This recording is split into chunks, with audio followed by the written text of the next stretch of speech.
My hands tremble over the keyboard, and I may have a concussion, so please forgive any typos or the brevity of my update. It is currently the morning after my typically amenable and kind-hearted girlfriend's body was possessed in her sleep by some malicious entity. I've been distant this morning, so she knows something is amiss, but obviously still reeling from the experience, I can't tell her yet that she tried to, and I quote, rip out my throat and shit down my neck. You understand. I'm tired. Obviously, I didn't sleep last night. No, I stayed up most of the night with all the lights on, feverishly clutching my water bottle in the living room. The demonic beast inside my girlfriend managed to creep its way back into control sometime soon after I exited the room and pinned it closed with a dining room chair. Given her eye movements and the activation delay, my theory is that the beast is allowed to control her during REM. But hey, what do I know?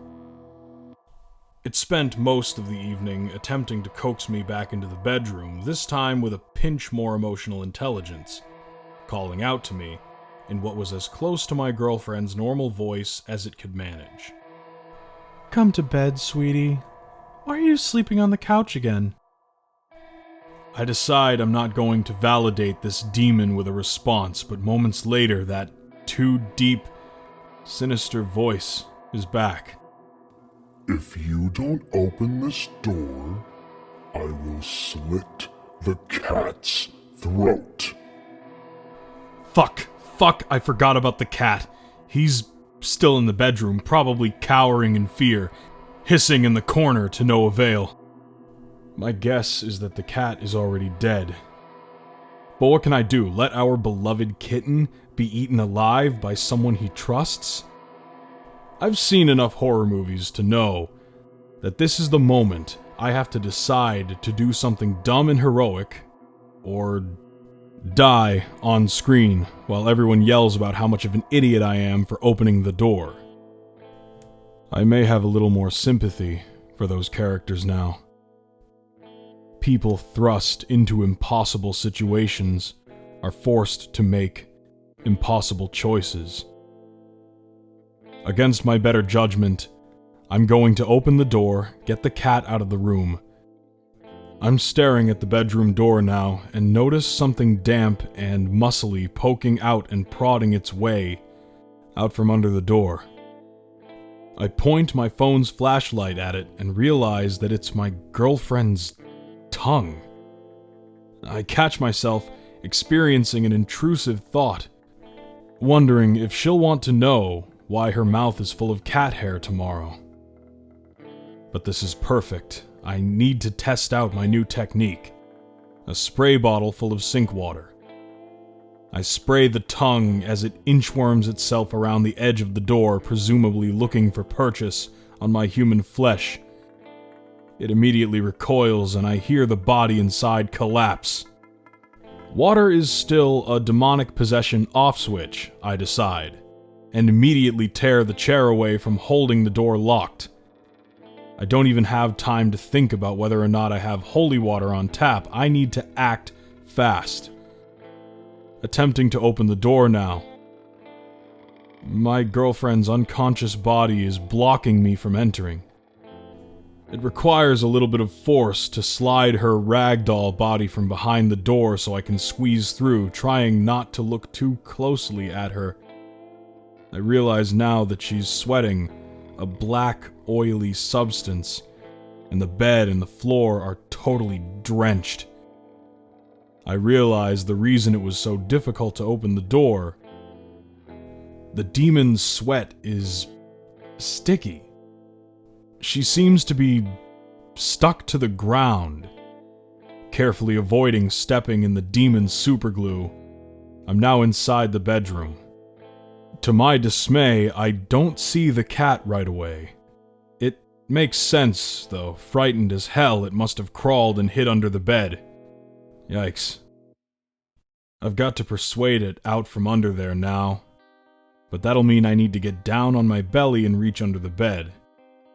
Realizing the absurdity of my situation, I have one hand pointing a spray bottle at my dead asleep girlfriend, and the other reaching under the bed to grab my cat.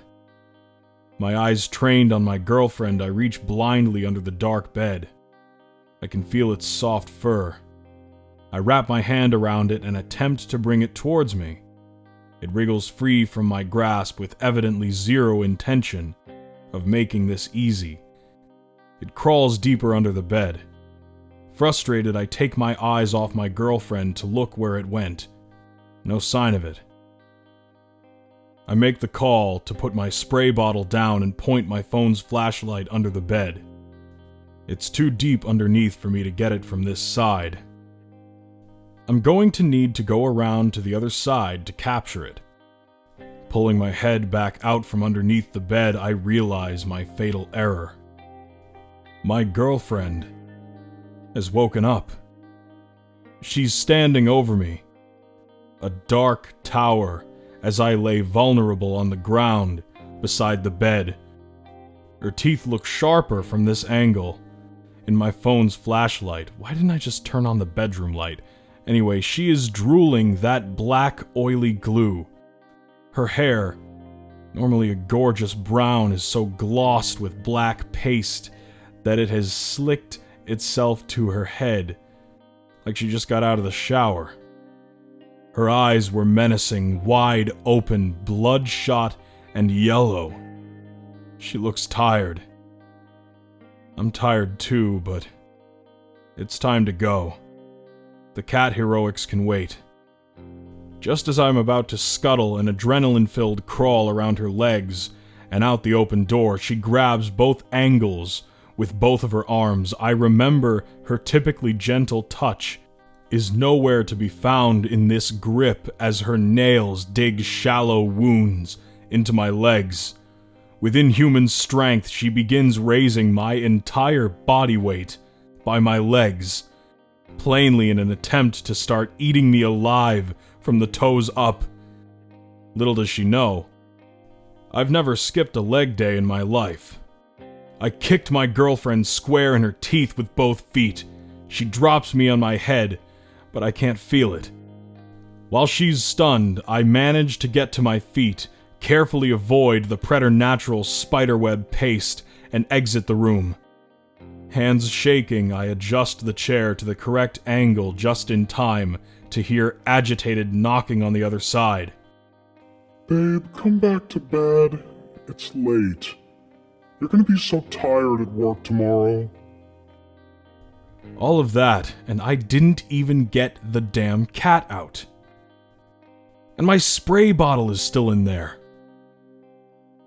What the hell am I gonna do now?